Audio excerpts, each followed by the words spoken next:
Bonjour, c'est la critique de la semaine et cette semaine nous avons eu un coup de cœur pour Albatros.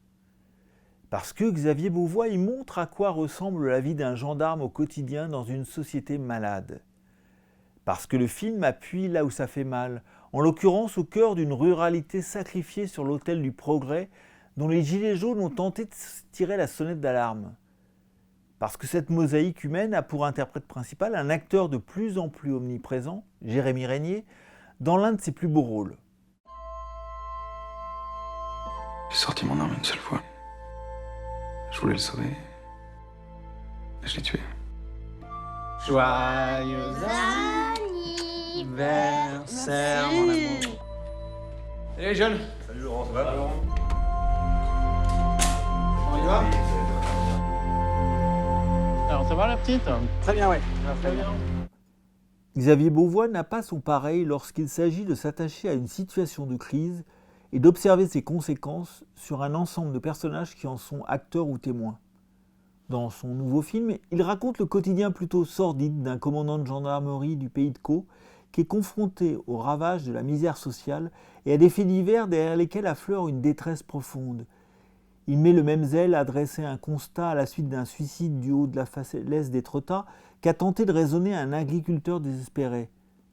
Jusqu'au jour où la situation dérape et où la perspective longtemps différée de régulariser sa situation maritale avec sa compagne s'en trouve bouleversée. Le point de vue d'Albatros est celui d'un homme dont la mission consiste à nettoyer les écuries d'Augias, mais aussi plus prosaïquement à exécuter les basses besognes d'une société malade. Un monde invisible qui préfère s'en remettre à ses fonctionnaires pour panser des plaies de plus en plus béantes que se pencher sur ses dysfonctionnements pour tenter de les résoudre, en retrouvant le sens du collectif et de la solidarité.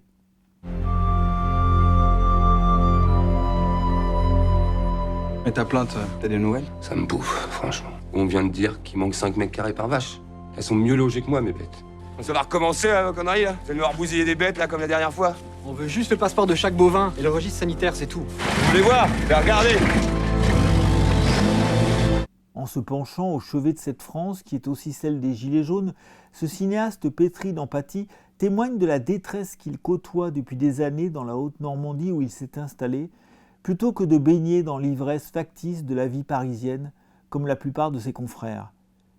Cela explique pour une bonne part que son cinéma soit l'un des seuls à s'intéresser à ce qu'on appelle la France profonde, par opposition au parisianisme cossu qui nourrit pour une bonne part une imagerie française souvent coupée des réalités de son temps. Beauvois choisit par ailleurs pour interpréter la compagne et la fille du gendarme, campée avec une autorité impressionnante par Jérémy Régnier, celle qui partage sa propre vie. Marie-Julie Maille, qui est par ailleurs sa monteuse, et Madeleine Beauvois, sa propre fille. Il s'agit pour lui d'un moyen supplémentaire d'ancrer son film plus profondément dans le réel et de s'y impliquer intimement. Mais vous allez le retrouver vite. Il a pris le fusil. C'est bête, c'est toute sa vie. Qu'est-ce que tu fais avec un fusil? On va discuter, on va trouver une solution. Écoute-moi, Julien, fais pas le con. Pose cette arme. Pense aux gens qui t'aiment. Julien, pose cette arme! Albatros revendique cependant aussi une part de romanesque et même de romantisme assumé en dépeignant un homme qui décide de prendre la mer pour se retrouver, mais aussi pour se laver de tous les péchés du monde dont il ne peut plus supporter le poids écrasant. C'est toute la poésie qui auréole cette magnifique histoire de rédemption, avec l'océan comme échappatoire et en guise de promesse d'absolu. Là, le réalisateur choisit de convoquer un héros oublié.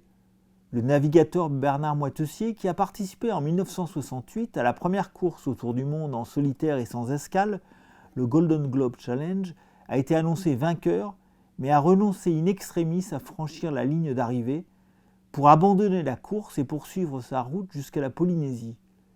C'est cette philosophie que reprend à son compte le gendarme campé par Régnier et qui baigne ce film qu'on pourrait qualifier d'anti-héroïque. Il repose moins sur le dévouement de ces anonymes qui veillent chaque jour à la bonne marche de la société que sur le poids écrasant que représentent ces responsabilités à leur échelon.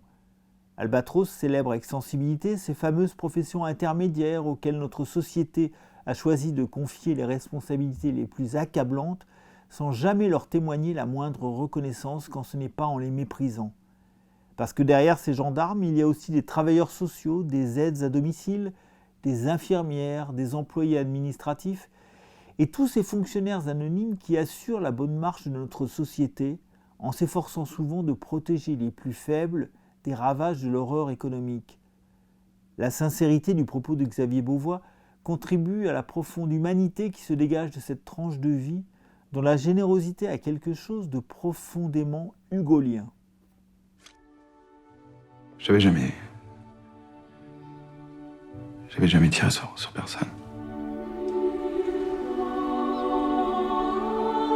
J'ai l'impression que tout ce que je vis là, c'est comme si c'était pas réel. Lucas, il a dit que papa était pas un gendarme mais un assassin. Il avait le doigt sous la détente. J'ai voulu le raisonner. Je voulais juste qu'il lâche son arme. Il nous abandonne là. Il est en train de faire une énorme connerie, là. Il émane d'Albatros une vérité rare et une authenticité précieuse. C'est le reflet de ce que voit tous les jours Xavier Beauvois de chez lui. Une France invisible des médias dont on ne parle qu'à l'occasion de quelques faits divers sordides qui dépassent rarement le périmètre des cantons et dont Jean-Pierre Pernaut a contribué à perpétuer une image idyllique pour ne pas avoir à appuyer là où ça fait vraiment mal. D'un seul coup, cette réalité nous saute au visage et avec elle son cortège de misère. Ce que les gilets jaunes ne sont pas parvenus à exprimer de façon rationnelle, faute de réussir à pousser leurs cris de détresse à l'unisson en échappant aux récupérations politiciennes, ce film montre avec une rare efficacité. C'est la face cachée d'un pays qui a érigé la puissance et la richesse en véritable dogme, quitte à laisser au bord de la route celles et ceux qui détonnent dans le paysage parce qu'ils n'ont pas réussi à monter dans le fameux train de la croissance et du progrès. Pour peu qu'il obtienne le succès qu'il mérite, Albatros pourrait devenir un hymne authentique, cinématographique et pesé sur nos politiques. En période préélectorale, un tel concentré d'humanité s'impose comme un film nécessaire et mérite de s'inviter dans les débats. C'est tout à son honneur. Je voulais le sauver. Je l'ai tué.